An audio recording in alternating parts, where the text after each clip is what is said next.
Hello, Blackhawks Nation. Welcome to Blackhawks Daily, your favorite recap of the daily buzz around your Chicago Blackhawks. I'm your host, PJ. Thank you for joining all of us, all the people on this channel, in uplifting and supporting the Hawks as they head into their centennial season. Lots to cover, as usual, for today, for our top 4 topics of the day. So let's dive in, take a look around the old Blackhawks world, shall we? So there's some Blackhawks post-game musings that I wanted to do. Greg Boyson over at Blackhawk Up really summed it up very nicely. Last night's win was an ugly win, but 2 points are 2 points, right? It's in the bank. So, yeah, sometimes wins aren't pretty. Last night was one of those. But you know what? We'll take it, right?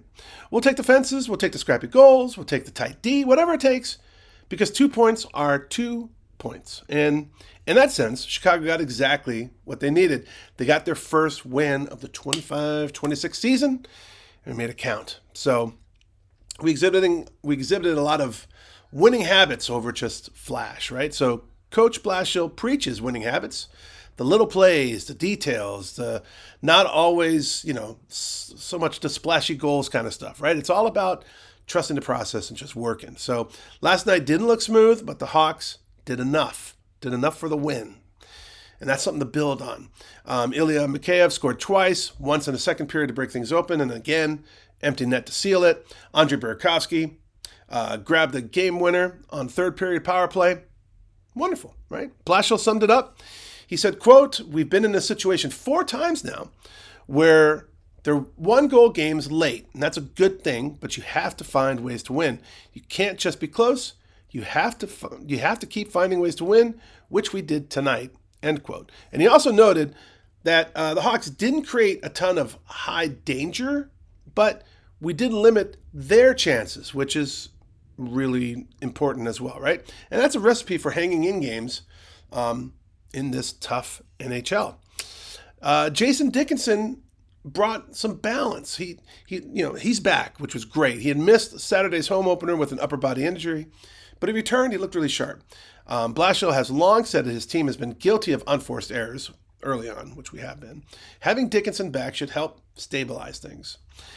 His stat line: he had the primary assist on the opening goal. He had 3 shots, 18 of 17 wins on the dot.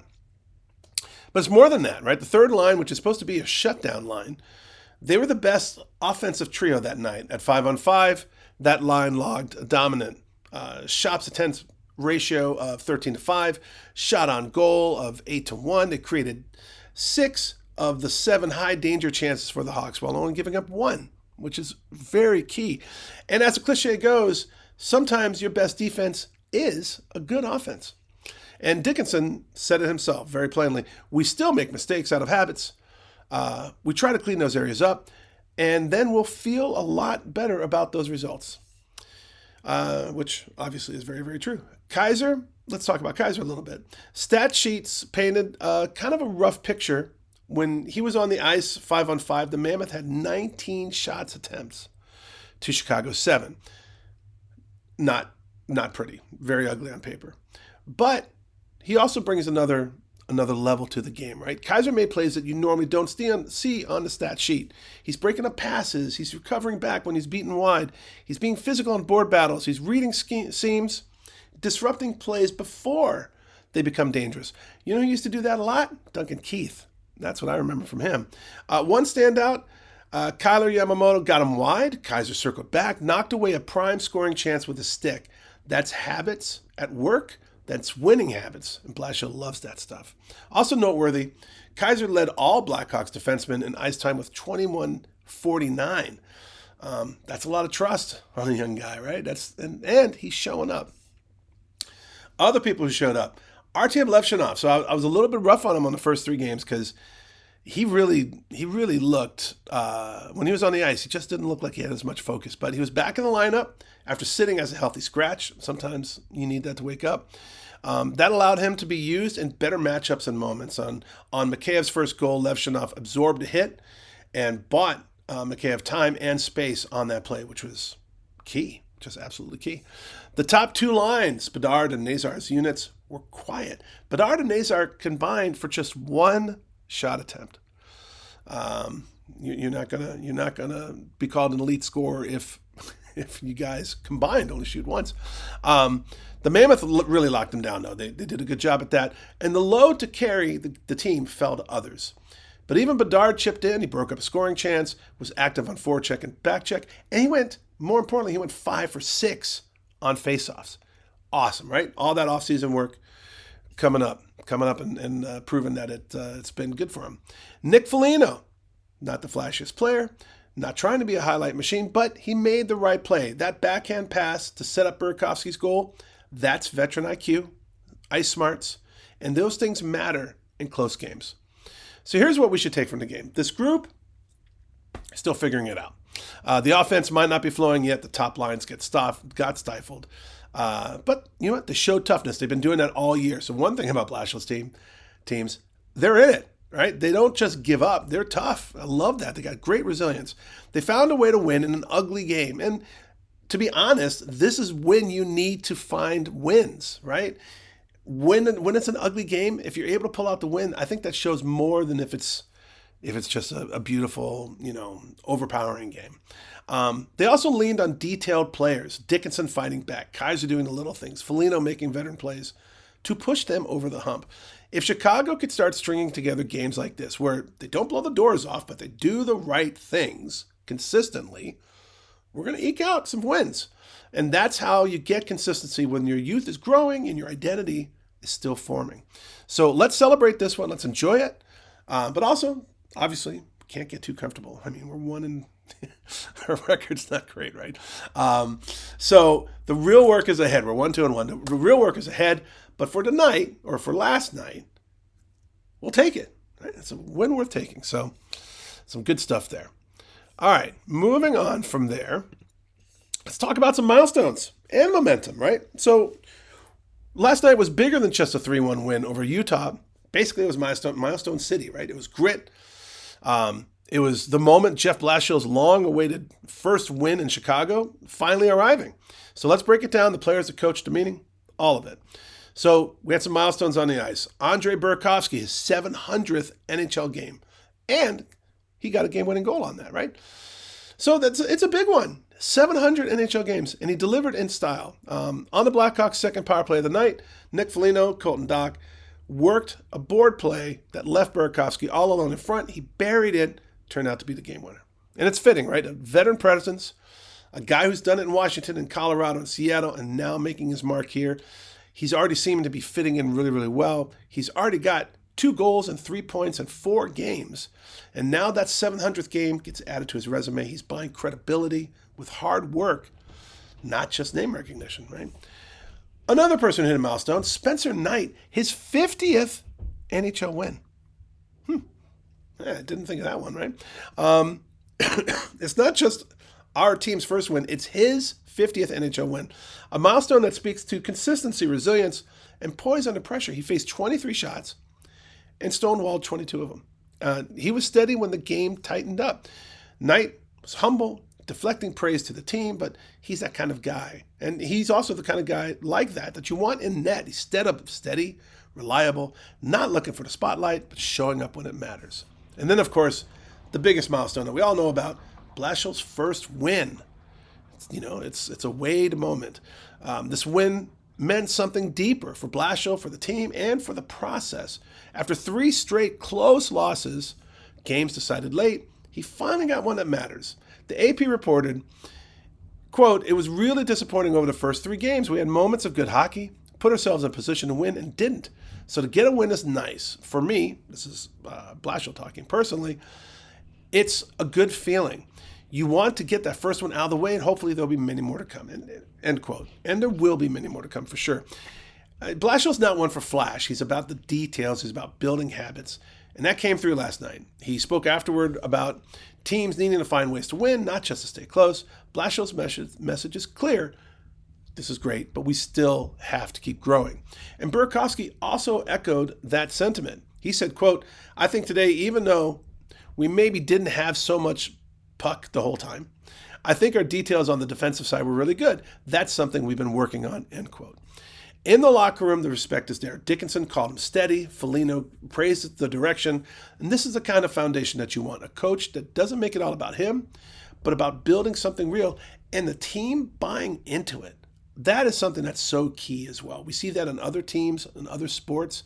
If the coach doesn't control the locker room and doesn't have the respect of the players, it doesn't go very far, right? So to have the team buying in on that and corralling around Blashill, I think is really great to see. It's very cool.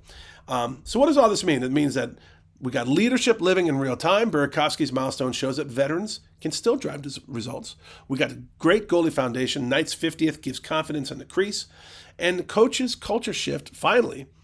The first win gives Blashill proof that his systems, his message, and his patience can start converting into results. They didn't dominate. They didn't have the flashiest game, but they found it. They made the right plays. They leaned on details, and that's exactly what a team in process needs. Not perfect nights, but consistent ones that inch you forward. So keep your eyes on these guys, right? Knight, Burakovsky, the coach in the corner. They're winning more chapters this season for sure, right? I mean, it's really great to see. I'm super excited about the season. Are we going to win the Stanley Cup this season? Probably not. But are we going to be better than last season? Heck, yes, I think we are. And I think we're making a step in the right direction. It's going to be a lot of fun. So this is playing on Wednesday, Hawks versus Blues. What are we going to watch for tonight, right? So Wednesday, or tonight, Hawks hit the road, take on division rival St. Louis Blues. Boo, at the Enterprise Center. Puck drops at 8:30 Central. It'll be on TNT, so make sure you get your cable packages ready. The Blues enter at 2-1 to start their season. Chicago, fresh off of their 3-1 win over Utah, will be looking to build momentum and a chance to show that last night's game wasn't a fluke. So we got some key storylines and matchups. Top lines versus shutdown strategy. St. Louis has a lot of thrust in their forward group. Their depth, including guys like Jake Neighbors, who's already had multi-goal nights, will test Chicago's defensive resolve. The Blackhawks will need their top defenders, Vlasic, Rinzel, Levshunov, Kaiser, to lock down space and to cut off cross-ice passes. Chicago's top forwards, Bedard, Nazar, Burakovsky, they need to find daylight. Donato also, he seemed to be kind of, not regressing, but kind of a little bit more quiet over the past couple of games. Would like to see him start stepping up as well. But you know what? One thing I do love about all these games, every night, different players stepping up, which is really kind of cool. So anyway, our top forwards, Bedard, Nazar, Burakovsky, they need to find daylight. If the top lines are bottled up, the burden falls to the depth lines to punch through. We've already saw the third line become a driving force versus Utah. That needs to continue. Number 2, goaltending and goalie matchup. Spencer Knight will be in the net for Chicago, from what I understand. So he just earned his 50th. Let's go for the 51st. He's riding a wave of confidence. He'll need to mirror that form against a Blue squad that is pushing chances. But to be fair, he's looked really solid all year. Like, he's been doing his job. He's been playing really well. We just need that defense to help him out, right? And we also need some scoring to help him out as well, which means we got to take more shots, which is something we've talked about before. On St. Louis' side, the crease isn't totally settled. Jordan Binnington has had kind of a rough start. Joel Hofer has seen NHL starts, will be in the mix. If Chicago can get traffic around the net and some second chances on rebounds, we might challenge the Blues' goaltending depth for sure, which would be great. Number 3, special teams could be the deciding factor. Chicago's power play, especially the second unit, looked dangerous in the Mammoth game with Burakovsky's goal. They'll need to strike again. Blues have looked solid this year, but they're not perfect, right? So penalties might tilt this game. Let's hope we get a lot more power plays and penalty kills. That would be great. If Chicago can stay disciplined and avoid giving up high-danger power play chances, that would be a win in of itself, right? Let's not be our own worst enemy. Let's not put ourselves behind the 8 ball on this. The Blues are the moneyline favorite in this game. Chicago's the underdog on the road. The over-under is about 5.5 goals. Expect this one to be physical and tight. Some models are a little bit quirky. One has Chicago winning 9-0, probably quite tongue-in-cheek. But betting lines aside, I'm looking for a gritty, tight game. What does Chicago need to do to win? We need to start strong. We need to get momentum early. A first period goal will shift a lot of energy for us, which would be great. We got to contain the middle. We got to limit second period breakdowns. The Blues are known for pushing hard. We got to make the right play, not always worry about the flashiest play. And as Blashill always says, winning habits win tight games. We need contributions basically from everywhere. If 2 or 3 lines contribute, we're going to be hard to beat, right? And we got to stay out of the box. Avoid undisciplined penalties, especially late. We don't want to give them any late chances. And don't forget the Blues and the Blackhawks rivalry has history and bite. Chicago leads many of the all-time metrics, but the Blues have had recent momentum against us, and games like this just bring extra juice. Now, one thing to note, Chicago has beaten the Blues in preseason this year, erasing deficits and finishing strong. We came back from a 2-0 deficit in St. Louis to win that game 4-2, which was a beautiful thing to see. And we also lost to them 4-0 at the UC, but we're not going to talk about that. So the confidence from already winning on their home ice, I'm hoping will just carry over. So that's the breakdown, right? The keys, what to watch, how Chicago can pull all this off. If they execute the details, they stay disciplined, and they get an early jump, absolutely this is a winnable game. Like, it absolutely is. Let's see if the Hawks can ride that momentum. It's time to see what this game or what this team is made of, right? Going on the road, tough opponent. We got the Centennial thing out of the way. We got playing the Panthers out of the way. You know, we got some overtime experience. Let's see what we do against the Blues. It'll be good. So, and lastly, a couple of hot takes. Two wonderful repeat offenders, as always. Spencer Hawk, 9742. He said, nice effort for the entire team. TV, a still work in progress. Typical Reinsdorf incompetence. Way too many ads. Get rid of in-game commercials. Love the rookie starting to gel as well. LOL. You are correct, sir. Shoot. Yeah, so a couple of things to cover there. Yeah. Man, I just wish it was easier to watch the Hawks. I wish we didn't have to pay $30 to watch them this year. But, hey, I don't know. I would say go to the game. I looked up the next home game. There was tickets for $13. So, well, maybe go to the game. Forget Reinsdorf. Anyway, absolutely, Spencer, you are 1,000% correct. We got to shoot more. They got to get rid of those stupid ads. And it is great to see the rookies starting to gel. So thank you very much for your contribution. Lester 7L1, the Commander.